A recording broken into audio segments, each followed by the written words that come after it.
মধ্যে বিবাদ সৃষ্টি হলে কিভাবে তা সমাধান করতে হবে। মহান আল্লাহ মহাগ্রন্থ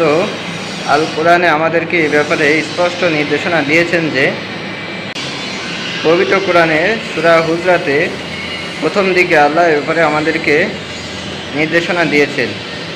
যে, আউযু বিল্লাহি মিনাশ শাইতানির রাজীম, ওয়া ইন তাইফাতানি মিনাল মুমিনিনা ইকতাতালু ফাআসলিহু বাইনাহুমা ফাইন বাগাত ইহদাহুমা আলাল উখরা ফাকাতিলুল্লাতী তাবগী হাত্তা তাফিয়া ইলা আমরিল্লাহ ফাইন ফাআত ফাআসলিহু বাইনাহুমা বিল আদলি ওয়া আকসিতু